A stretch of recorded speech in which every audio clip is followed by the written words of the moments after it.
दोस्तों नमस्कार, मैं दीपक गौतम एक बार फिर से आप सभी के समक्ष हाजिर हूँ। आज का टॉपिक है दोष युक्त शरीर। जी हाँ, दोष युक्त शरीर जो आपकी चेतनाओं से, आपकी चेतना से आपको जोड़ने से रोकता है और इन्हीं सब के बीच एक तीसरी या जिसे कह सकते हैं कि दूसरी चेतना प्रकट होती है। दूसरी चेतना वो कि जो मनुष्य असल में है नहीं वो होने लगता है। अब इसमें बहुत सारी चीज़ें आती हैं, जैसे इसमें भी ये भी जोड़ सकते हैं कि जिस प्रकार से किसी व्यक्ति पर पोजेशन होता है, कोई शक्ति भूत प्रेत बाधा होती है, या ब्लैक मैजिक भी होता है, या फिर सिर्फ यही नहीं, इससे भी अलग बहुत से दोष होते हैं जो शरीर के साथ जुड़ते रहते हैं। अब ये दोष क्या है? देखो, मैं यहाँ दोष इसलिए बोल रहा हूँ क्योंकि जब मैं ब्लॉकेज बोलता हूँ तो शायद लोग दूसरे टर्म में उसको देखते हैं, उसको दूसरी दृष्टि से देखते हैं। लेकिन जब मैं दोष बोल देता हूँ तब अब ये बहुत पुराना और बहुत ही समझने वाला एक टॉपिक बन जाता है, एक शब्द बन जाता है। ठीक है, दोष का मतलब असल में खराबी होती है। ठीक है, ब्लॉकेज भी एक तरह की खराबी ही है। तो दोष आपने सुने होंगे, जो आपकी भाषा में आपने सुनोगे, काल सर्प दोष है, फला दोष है, पितृ दोष है, कुल दोष है, या अन्य दुनिया भर के दोष हैं। तो ये दोष क्या हैं? ये सारे दोष किसी न किसी प्रकार की प्रक्रियाओं से आपके द्वारा की गई या आपके पूर्वजों के द्वारा की गई प्रक्रियाओं से वो दोष पैदा होते हैं। ठीक, अब जैसे मैं बहुत ही एक नॉर्मल सी आपको बात बताता हूँ कि कोई व्यक्ति था, आपके पास आया, उसने आपसे कुछ पूछा और आपने उसको झूठ बताया। ठीक, उसको झूठ बोल दिया और उस झूठ से उस व्यक्ति को कोई नुकसान हो गया। तो यहाँ क्या किया आपने एक पाप किया, आपने एक गलत काम किया। अब उस व्यक्ति का नुकसान हो गया है, तो उस नुकसान से जो पाप आपने किया है उसका दोष आपकी सोल पर, आपके चक्रों पर, आपके ऑरा पर, आपके हर उस अस्तित्व पर लग जाता है जहाँ तक आप जीवित हो, जो आपके साथ है। ठीक, जो अस्तित्व, जो एक्सपेक्ट आपके साथ मौजूद हैं। जैसे देखने को तो हम एक ह्यूमन बॉडी है, लेकिन हमसे हमारी आत्मा भी जुड़ी है, हमसे हमारा दिमाग भी जुड़ा है, हमसे हमारा हार्ट भी जुड़ा है, हमारे इमोशनल जुड़े हैं, हमारा क्रोध, काम, सब कुछ तो हमसे जुड़ा है ना। तो इन सारी चीज़ों पर दोष पैदा होने लग जाते हैं। कई बार हमने क्या होता है कि बहुत गलत प्रकार से पूजा कर ली तो उसका दोष लग गया, बहुत गलत प्रकार से कोई मंत्र का जाप कर लिया या फिर एक साधना कर ली तो वो भी दोष के रूप में आपके साथ लग जाती है। कई बार आप झूठ बोलते हो, पाप करते हो, किसी के साथ गलत करते हो, खुद के साथ गलत करते हो, खुद से झूठ बोलते हो, तो ये सारी चीज़ें भी एक दोष के रूप में आपके साथ लगना शुरू हो जाती है। सिर्फ दोष का मतलब ये नहीं है कि जब तक कोई ऋषि बैठकर आपको श्राप न दे तब तक आप दोष आपको नहीं लगेगा। नहीं, ऐसा नहीं है। आपने किसी के ऊपर ब्लैक मैजिक किया, आपके ऊपर दोष लगा, उसके ऊपर तो लगा ही लगा, आपके ऊपर भी लगा, क्योंकि आपने उस कर्म को किया है। आपको कर्म के हिसाब से लगा, उनको ब्लैक मैजिक लग गया। ठीक, या फिर आपके किसी पूर्वज ने ब्लैक मैजिक करते रहे हैं किसी दूसरे व्यक्तियों पर, तो उनके डीएनए के माध्यम से, उनके ब्लड के माध्यम से, उनकी कॉर्ड्स के माध्यम से भी दोष आते हैं। यूँ ही थोड़ी बोलते हैं कि पहले मतलब कि बहुत पुरानी कहावत है कि आपके पिता ने ऐसा किया तो पुत्र तो ऐसा ही निकलेगा, ऐसा ही करेगा, आखिर खून किसका है, आखिर ये सब। तो ये बातें ताना कसने के लिए एक बात अलग है, लेकिन इसमें एक छोटी सी सच्चाई छुपी हुई है, छोटी नहीं बहुत बड़ी है, कि पिता के ब्लड से भी बहुत से दोष हमारे शरीर में आते हैं। इससे पहले ही मैंने एक ऑडियो बनाया था, उसमें भी मैंने कुछ चीज़ें उसमें बताई हैं। तो ये दोष कहाँ से आते हैं? दोष यहीं से आते हैं। और पिछले हज़ारों सालों से, मैं हज़ारों साल इसलिए कहूँगा क्योंकि अगर बहुत हज़ारों सालों से पहले चले जाओ तो हमारा समय, हमारी चीज़ें बहुत आध्यात्मिक हुआ करती थी, लेकिन बीच का जो टाइम है बड़ा गंदा रहा। मुगलों का आक्रमण, अंग्रेज़ों का आक्रमण, उसके बाद संस्कृति तबाह होना, उसके बाद संस्कृति को बचाने के लिए अलग अलग प्रकार की प्रक्रियाएं लोग करने लग गए, कुछ अंधविश्वास में घुस गए, तो बहुत सारी चीज़ें हमारे साथ रही। जिसके बाद मनुष्य का जो शरीर है, उसकी जो सोल है, उसकी जो एक ऊर्जा शक्ति है जिस पॉइंट पर होती है, उन सभी में दोष लग गया। क्योंकि आप एक ऐसी ब्लड लाइन से आए हो जिस ब्लड लाइन में ऑलरेडी बहुत सारे दोस्त थे, ठीक है। वो अलग रहे, जो आपने किए वो अलग रहे, जो आप अभी भी कर रहे हो वो अलग हैं।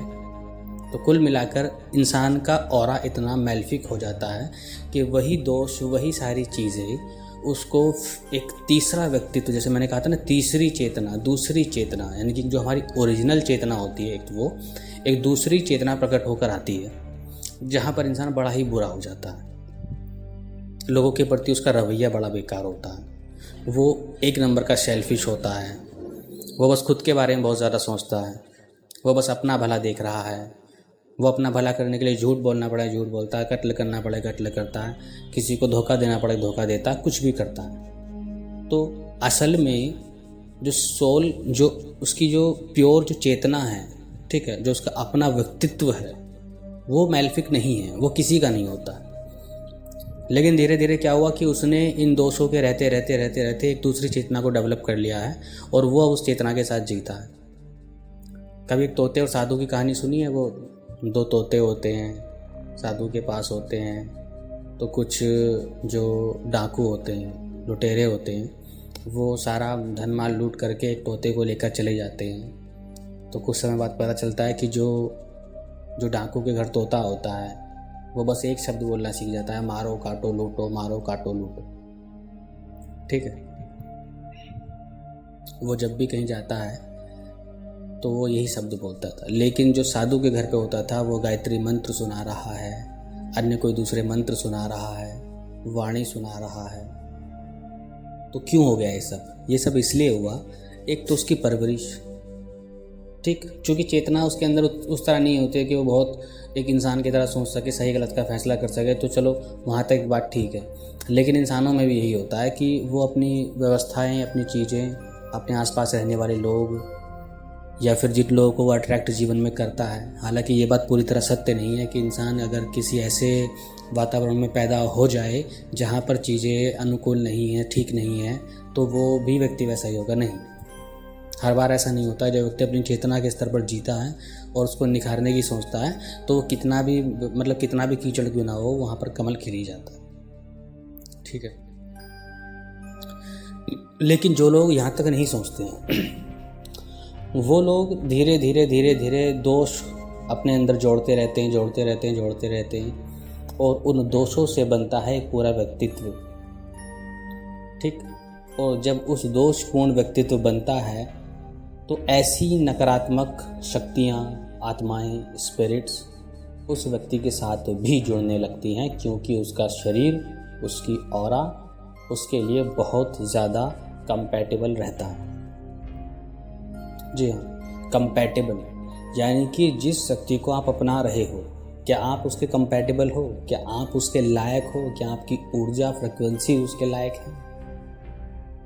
और इसीलिए जब हम बात करते हैं इस सदी की, पिछले 100-150 साल में देख लो, तो आपको ये कॉन्सेप्ट मिलेंगे कि किसी व्यक्ति पर भूत सवार हो गया, प्रेत सवार हो गया, आत्माएं सवार हो गई हैं।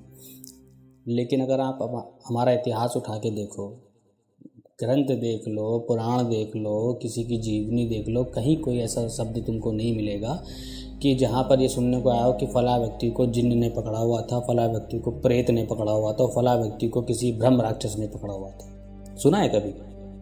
क्योंकि वो कॉन्सेप्ट था ही नहीं। क्यों नहीं था? क्योंकि लोगों की चेतना इतनी बुरी नहीं थी, इतनी गंदी नहीं हुआ करती थी, ठीक। भले वो किसी भी लेवल पर हो, लेकिन या तो उनके जो उनके पुरखे होते हैं, उनके जो पूर्वज होते हैं, या तो उन्होंने अपने जीवन में कुछ धर्म पाठ वगैरह किए हैं, जीवन में अच्छे काम किए हैं, तो वो उनके संतानों में रहते हैं, तो उसका आभामंडल, उसकी चेतना इतनी शुद्ध रहती है। भले वो व्यक्ति चलो उस जीवन में कितना भी थोड़ा बहुत बुरा हो, लेकिन वो चीज़ें उसकी रक्षा करती हैं। लेकिन धीरे धीरे आपने देखा होगा कि समय बीतता गया और ये भूत प्रेत पिशाचों की समस्या इतनी बढ़ गई कि आज की डेट में आप यकीन नहीं मानोगे तो 80-90% लोग इन चीज़ों से प्रभावित हो चुके हैं, डायरेक्टली या इनडायरेक्टली, छोटे स्तर पर या बड़े स्तर पर। बिल्कुल सही बोल रहा हूँ मैं, ये बहुत ये कोई हल्के में नहीं बोल रहा हूँ, ये बात मैं जानता हूँ। तो लगभग इतने लोग, और उसमें लेडीज़ भी हो सकते हैं, जेंट्स भी हो सकते हैं, बहुत ज़्यादा लोग इन चीज़ों से प्रभावित हो जाते हैं। इससे पहले मैंने एक ऑडियो बनाया था जिसमें मैंने काम पिशाच और काम पिशाचनियों के बारे में बताया था, और कैसे मैंने इसमें बताया कि किस प्रकार से ये काम पिशाचिनी कोई स्पेसिफिक एंटिटीज़ के बारे में मैं नहीं बोल रहा था। वहाँ बोल रहा था कि ऐसी शक्तियाँ जो इस तरह की कामुक ऊर्जा का इस्तेमाल करके या कामुक ऊर्जा से खुद को ऊर्जावान करती हैं, वो व्यक्ति को कामुक बनाती हैं। अब ये नहीं कि काम पिशाचनी हो, वो योनि, वो शक्ति, वो आत्माएँ जो इस तरह की ऊर्जा रखती हैं वो काम पिशाच और काम पिशाचनियाँ ही कहलाती हैं। ठीक है, तो वो क्या करती हैं, वो भी व्यक्ति को पहले ड्रीम के माध्यम से उसको उसकी ऊर्जा चूसना शुरू करेंगे, उसके अंदर अपनी नेगेटिव ऊर्जा, इन्फेक्टेड ऊर्जा डाल देती हैं कि वो व्यक्ति सेक्सुअली होने लगता है, बहुत ज़्यादा हाइपर सेक्सुअल होने लगता है। फिर वो दूसरों के प्रति विचार उसके अंदर आने लगते हैं, फिर उसका कंट्रोल खो जाता है, फिर वो पूरी तरह से, फिर आप जानते हो कि आज के टाइम में क्या चल रहा है, चाहे वो महिला हो या पुरुष हो, और वो एंटिटीज़ धीरे धीरे उसको अप्रोच करती है सब करने के लिए, और उसी प्रकार से एक चीज़ आपके ऊपर हावी हो जाती है। हालांकि चीज़ गलत नहीं है, गलत होती तो संसार कैसे जन्म लेता है, लेकिन प्रॉब्लम यही है कि वो चीज़ आप पर हावी हो जाती है, और हावी होकर फिर उसका विकृत रूप आपके सामने आता है। उसी प्रकार से इंसान दोष से भरा हुआ है, पूरी तरह दोषों से भरा हुआ है। हमारे लोग, आसपास लोग इस प्रकार से रहते हैं, मतलब हमारा वातावरण ऐसा है, हमारी भाषाएं ऐसी हैं, हमारा एक एनवायरनमेंट पूरी तरह से ऐसा है, और हम काम भी ऐसे कर रहे हैं। फिर आज की डेट में उन कामों के लिए जैसे आप ना भी करो तो भी आपको करने ही पड़ेंगे, क्योंकि समय बड़ा ख़राब है, समय बड़ा विपरीत है। ठीक है, आप ना चाहो तो आपको झूठ बोलना पड़ जाता है, आप ना चाहो तो आपको धोखा देना पड़ जाता है, क्योंकि समय ही ऐसा है, जैसे मैंने कहा कि समय ही ऐसा। तो इन सब चीज़ों से बनता है एक दोषपूर्ण शरीर जो आपकी रियल चेतना से आपको हटा देगा। अब जो भी लोग साधना करने वाले लोग हैं, जो लोग साधना करना चाहते हैं, अक्सर इन दोषपूर्ण शरीर और दोषपूर्ण सोच के साथ वो साधना करने बैठते हैं। क्यों? क्योंकि उनका जो दोषपूर्ण दिमाग है ना, वो साधना को उसी फील्ड में घुमाता रहता है जिस फील्ड में उनका दिमाग चलता है। जैसे क्या? जैसे कि धन, लड़की, मतलब इस तरह की चीज़ है। यानी कि अगर देखा जाए तो धन और अपोजिट सेक्स, लगभग लोग इस चीज़ से परेशान हैं। ठीक है, अगर कोई अपोजिट सेक्स से परेशान नहीं है तो वो धन से परेशान है, धन से नहीं तो इससे परेशान है। कुछ लोग अपनी वाहवाही करना चाहते हैं, कुछ लोग साधना को टेस्टिंग के लिए देख रहे हैं, कुछ लोग साधना इसलिए करना चाहते हैं क्योंकि उन्होंने दिमाग में बड़े ख्याल बनाए हुए हैं, मैं ये कर दूँ, वो कर दूँ, उस तरह की चीज़ है। तो आप खुद सोचिए कि आप बात कर रहे हैं किसी हायर एंटिटीज़ की साधना करने की, लेकिन दोषपूर्ण शरीर के साथ आप ये कैसे करोगे? क्योंकि आपकी चेतना उससे मिलती नहीं है, आपकी श्रद्धा उनसे मिलती नहीं है, इसलिए लोग उसको कर नहीं पाते हैं। फिर बाद में ये बोलते हैं कि साधना बड़ी कठिन होती है। और क्यों लोग अक्सर भूत प्रेत साधना, जिन जिन्नात, बेताल बेताली और ये डाकनी और ये डायन साधना, ये क्यों पीछे पड़ते रहते हैं उससे? क्योंकि उनकी चेतना उन्हीं को अट्रैक्ट करती है, क्योंकि उनकी चेतना भी उसी प्रकार से नेगेटिव है और वो शक्तियाँ भी नेगेटिव होती है। और यकीन मानिए, अगर आप साधना करने जाओगे तो आपको सबसे तेज़ी से सफलता मिलेगी, क्योंकि ना आपको श्रद्धा की ज़रूरत है, ना आपको किसी और चीज़ की ज़रूरत है, बस कुछ प्रयोग करने पड़ते हैं और आपको सिद्धि प्राप्त हो जाती है, आपके आवामंडल में डायन आ जाती है। यहाँ तक कि कई बार ट्रांसफ़र भी ऐसे हवा में कर देते हैं चुटकी बजा करके। और फिर आप खुद सोचिए कि इस तरह की साधनाओं से व्यक्ति क्या काम करेगा? वो सही काम तो करेगा नहीं, सारे काम उल्टे करेगा। और इसीलिए तंत्र नाम की चीज़ या फिर तांत्रिक बदनाम बहुत ज़्यादा है, क्योंकि वो पूरी तरह से देखो कि किसी का काम तो ठीक से करते नहीं हैं, काम करते हैं फिर वो लड़ जाता है, उसका फ़ायदा उठाते हैं, धन लेते हैं, वो एक अलग बात है। ठीक है, धन लेना एक अलग बात है, क्योंकि वो तो चलो फीस हो गई तुम्हारी, लेकिन उसके बाद वो शोषण करते हैं इंसान का, एक टाइम तक के लिए ठीक करते हैं, उसके बाद ख़त्म कर देते हैं। फिर वो व्यक्ति घिसता घिसता आपके पास आता है, आपके पैर छूता है, टांग दबाता है, ठीक है, आपकी सेवा करता है, ठीक है, आपके लिए व्यंजन लाता है, दावत देता है, कृपा कर दीजिए गुरुजी। अब गुरुजी भी अपनी अलग ही ठाट में बैठे होते हैं, ठीक है। तो इसी तरीके से दुनिया चल रही है। इसलिए जितने भी तांत्रिक हैं, जितने भी साधक वर्ग, ये क्या है, बहुत ज़्यादा विकृत हो चुका है, क्योंकि इस मुख्य पॉइंट पर कोई ध्यान देने को तैयार नहीं है। क्यों ध्यान देने को तैयार नहीं है? क्योंकि बताने वालों ने उनको नहीं बताया, छुपा ले जाते हैं बात, या उनको खुद नहीं पता है। जो खुद विकृति में साधना सीख रहे हैं वो दूसरों को विकृति तो बनाएंगे। किस वजह से? क्योंकि धीरे धीरे एक बेसिक लेवल का नॉलेज लुप्त हो गया है, किसी को पता ही नहीं है कि साधना क्या है, क्यों हम जुड़ते हैं। अरे भाई, जो व्यक्ति एक हायर लेवल की एनर्जी से, एक शाश्वत शक्ति से जुड़ेगा, उस व्यक्ति के विचारों में तो वैसे ही पवित्रता आ जानी चाहिए, लेकिन फिर भी किसी के साथ नहीं है पवित्रता, ठीक है।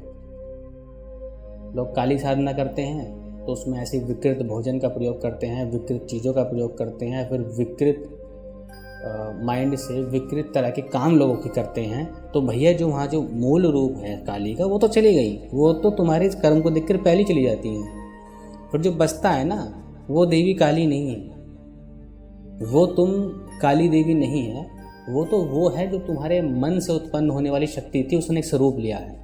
और मंत्र से जो तुम पढ़ रहे हो, उसने उसको और डाल के एक पर्सनालिटी क्रिएट कर दी, और कुछ नहीं है। और फिर वो आपके काम कर रही है, गलत से गलत काम कर रही है, बुरे से बुरे काम कर रही है, दूसरों को दुख पहुंचा रही है। यार लॉजिक से सोचो ज़रा थोड़ा सा। इसीलिए ऐसे लोग दुनिया को लूटते हैं, खसोटते हैं, उनका फ़ायदा उठाते हैं, उसके बाद फिर उनका अंत कुत्तों से ही बदतर होता है। कुत्तों से ही बदतर मौत मरते हैं, सड़क चढ़ के मरते हैं वो लोग। फिर दुनिया में एक उदाहरण पेश कर जाते हैं कि जो है इस तरह के तांत्रिक लोग ऐसे ही मरते हैं, ये लोग बहुत गंदे होते हैं, ठीक है। तो दोषपूर्ण शरीर, मेरा कहने का मतलब क्या था, दोषपूर्ण शरीर। दोषपूर्ण शरीर के दोष को जब तक तुम नहीं मिटाओगे, तब तक साधनाओं से पृथकता आपकी होती रहती है, आप कभी भी उससे जुड़ नहीं पाओगे। हाँ, अगर दोष युक्त शरीर के साथ आप नेगेटिव से नेगेटिव शक्ति के साथ जुड़ें, तो मैं यकीन दिला सकता हूँ आपको एक दिन सिद्धि हो जाएगी। मैं तो नहीं कराता हूँ, जो कराता होगा उसके लिए लेना, क्योंकि संसार में कचरा फैलाकर मुझे कोई लाभ नहीं मिलने वाला, ठीक है। तो दोष, जैसे मैंने कहा कि इन पॉइंट्स पर दोष होते हैं, और दोष लगते कहाँ हैं? वो आपकी सोल के साथ होते हैं, आपके डीएनए में होते हैं, आपके ब्लड में होते हैं, आपके चक्रों में होते हैं, आपके आभा मंडल में होते हैं। और इसी प्रकार से ये दोष धीरे धीरे आपके अंदर बीमारी को उत्पन्न करते हैं। जी हाँ, बीमारी उत्पन्न करते हैं। रियलिटी में इंसान कभी भी बीमार ना हो अगर उसके अंदर दोष ना हो, तो अगर वो दोषों से मुक्त हो जाए तो कभी बीमार ना हो, क्योंकि इंसान बीमार होने के लिए नहीं बना है।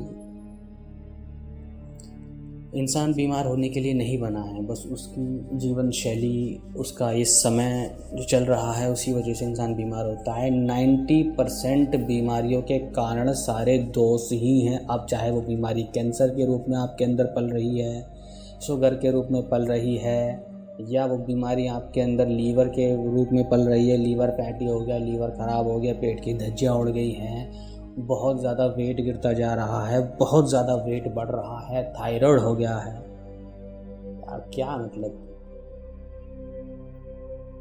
90% बीमारी, आप समझ रहे हो, 90% बीमारी का कारण क्या होता है? दोषयुक्त शरीर। दोषयुक्त शरीर होता है जो दोषों से भर चुका है। ब्लैक मैजिक तो बात की बात है, ब्लैक मैजिक लगता है फिर तो लंका लग जाती है, ब्लैक मैजिक अगर लग गया तो। लेकिन ब्लैक मैजिक से भी हटके हम दोष से मुक्त नहीं है, इसलिए हम दुनिया भर की चीज़ों पर बीमार होते चले जाते हैं। हमारा पूरा शरीर, मन, हृदय, चेतना, आत्मा सब बीमार हो जाती है। और यकीन मानिए कि अगर आप इस चीज़ से अभी नहीं निकले तो ये मत भूलिएगा कि फिर आप निकल जाओगे, नहीं, आपको ये स्टेप लेना ही है, या तो इस जीवन में लो या अगले जीवन में लेना पड़ेगा। क्योंकि तुम ये ना सोचना कि चलो जीवन ठीक है, जैसे चल रहा कट जाएगा, उसके बाद मृत्यु, उसके बाद बस ख़त्म। नहीं, मृत्यु के बाद कुछ ख़त्म नहीं होता। मृत्यु के बाद तो तुम्हारा असली शुरू होता है, जो तुमने कमाया है।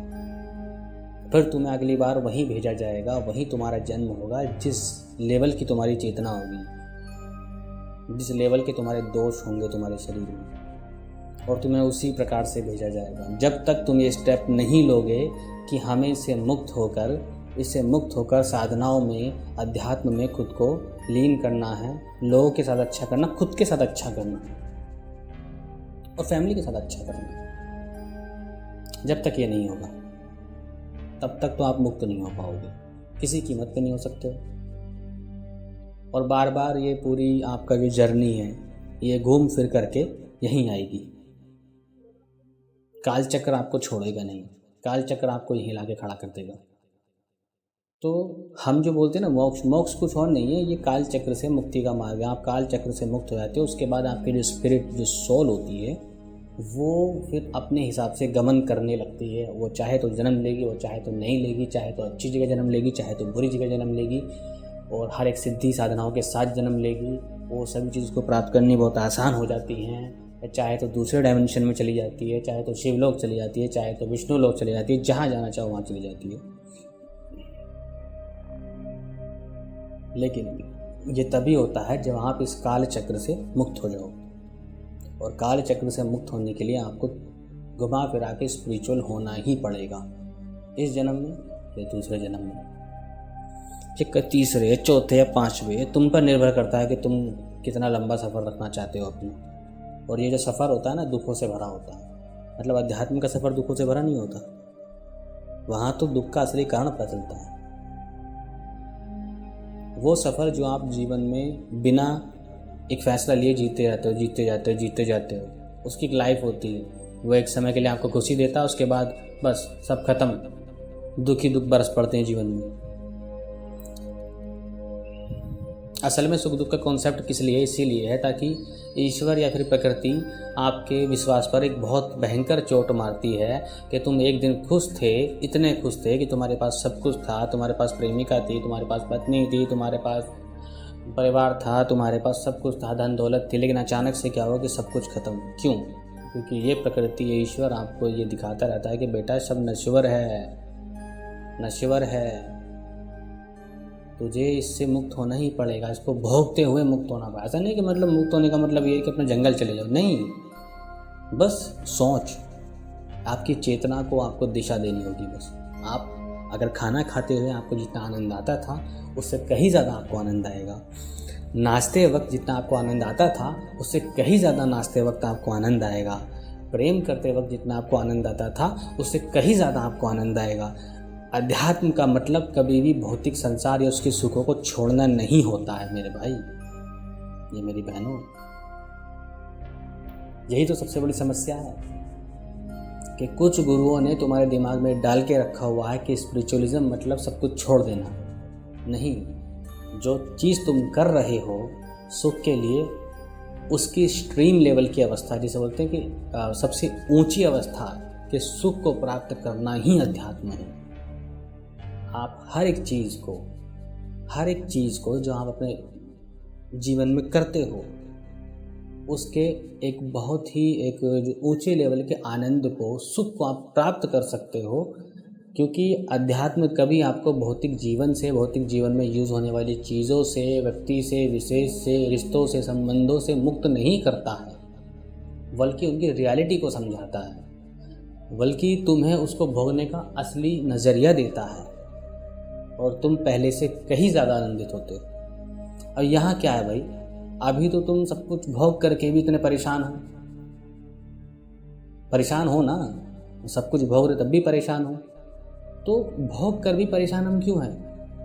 अध्यात्म तुम्हें वो नज़रिया देता है कि जब तुम सब कुछ भोगो और उस आनंद की, उस परम अवस्था को प्राप्त करो, उस चीज़ को भोगने की अवस्था को प्राप्त करो।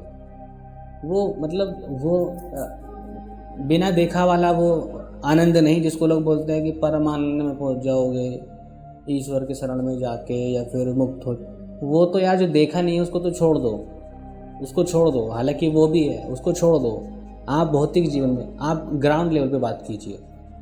ग्राउंड लेवल पर अगर आप डेली खाना खाते हो, एक्सरसाइज करते हो, भागते हो, दौड़ते हो, 4 फ्रेंड बनाते हो, गर्लफ्रेंड बनाते हो, शादी करते हो, विवाह करते हो, दोस्त बनाते हो, तीज त्योहार करते हो, तो मेरे भाई आप अध्यात्म में सारे काम कर सकते हो और उसको असल में आप सुख भोग सकते हो उस चीज़ का। ये होता है अध्यात्म।